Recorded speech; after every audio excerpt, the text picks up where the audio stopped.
Hi again, this is David Samuyiwa, and beautiful day in Gothenburg. So it's nice to be outside rather than filming inside like we normally do. I get a question quite frequently. People asking me, who do I prefer to train? Do I prefer to train like senior athletes or junior athletes? And it's a tricky question because I find that when I train senior athletes, at times, because they have already made it, especially those who are on an elite level, because they've already made it to a certain extent. I wouldn't say they've made it. I mean, they're not superstars, but at least maybe they're playing in the pro leagues and have contracts and stuff like that, sponsors, stuff like that. So in a sense, they've made it.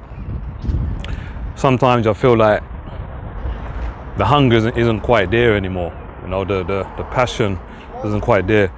It's become more like this is their job rather than just something that they love to do.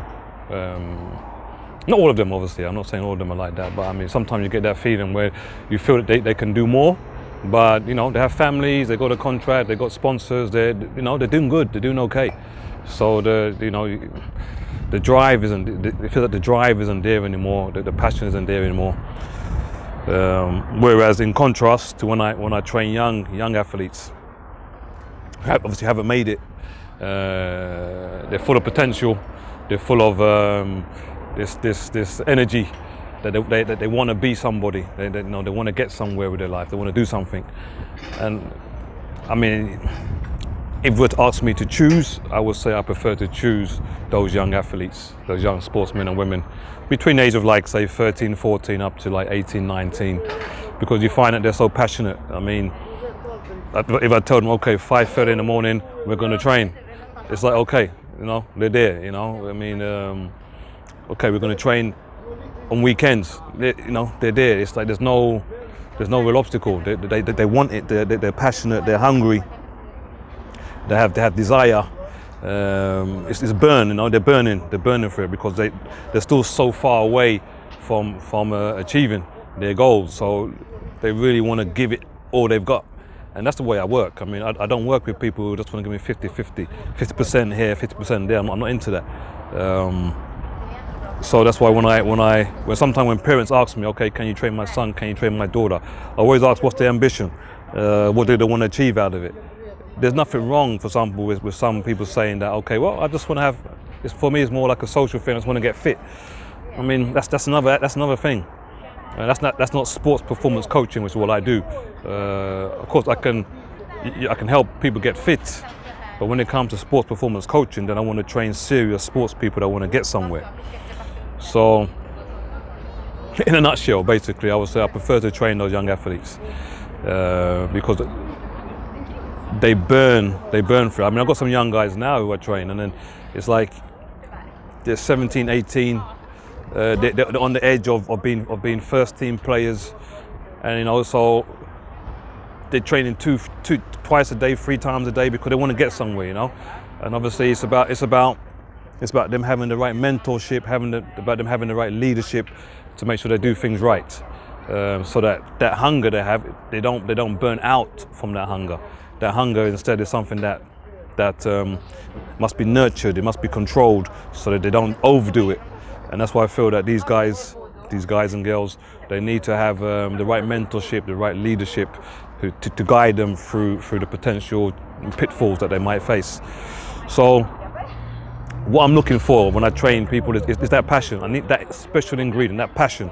Because I believe if you have that passion, then when things get tough, you're going to persevere, You're going to persevere. I remember watching an interview with Bill Gates and Steve Jobs, like, I don't know, 10, 15 years ago. And they asked Steve Jobs the question, okay, what do you feel is a must, that you must have to be successful? And he said, number one ingredient is passion. Because without the passion, when things get tough, you quit.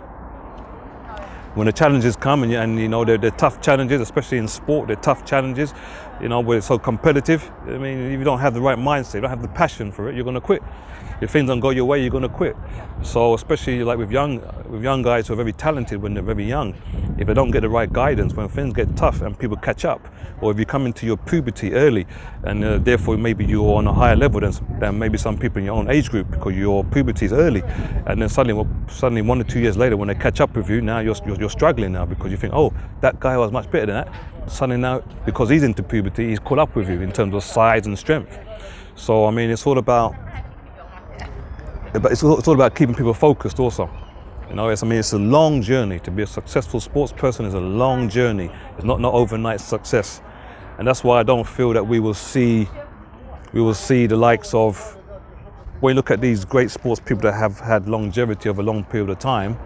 You know, you look at Tiger Woods, you look at Serena Williams, you look at Roger Federer, you look at Rafael Nadal, you look at Lionel Messi, you look at Cristiano Ronaldo, you look at Usain Bolt. I mean, to see those kind of people again, I find it very. You can never say never, but I can't see us having those kind of great stars, those great sports people who have had like longevity over 20 years, 15 years.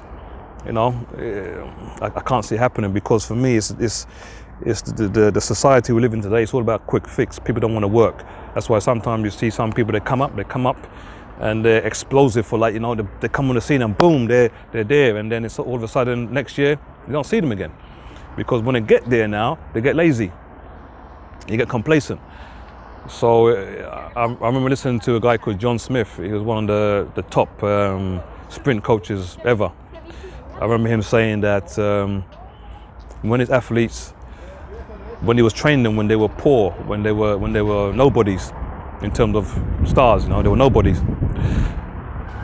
It was no problem for them to train when they were in the snow, in the thunderstorms, and when it was minus degrees. You know, they'll take the bus, they would even walk to the training centers. But as soon as they got the success, suddenly now, to drive your Mercedes-Benz to go and train in the rain, suddenly now it's like, coach, you know, I don't think I can do it today because it's raining outside. Can we train when it's when it's a bit warmer, or can we train indoors somewhere? You know, because suddenly now the driver's gone. You know, and it's so sometimes he was saying like, yeah, sometimes I've got to get these guys, I've got to kick their asses, because it's like success, greatness is rather something what you do over a long period of time. It's nothing that you do like in one year. You can become good in 1 year, but to become great, it must be sustained over a long period of time. That's what I'm saying. I feel it very hard to think we're going to see another Lionel Messi or Cristiano Ronaldo who dominates, you know, football, or Serena Williams who dominated tennis, or female tennis, and Roger Federer has dominated male tennis over the last 20 odd years and plus. It's like, I find it hard to see it. So what I really try to instill in these young guys, I'm saying, like, keep hold of that passion. Keep hold of that energy you have. When the success comes, look to improve. And we're all seeking that perfection. We're all seeking that excellence. And in order to get that, you've got to keep seeing areas where you can improve. That's why you have these Ronaldos and these Messis. They're great.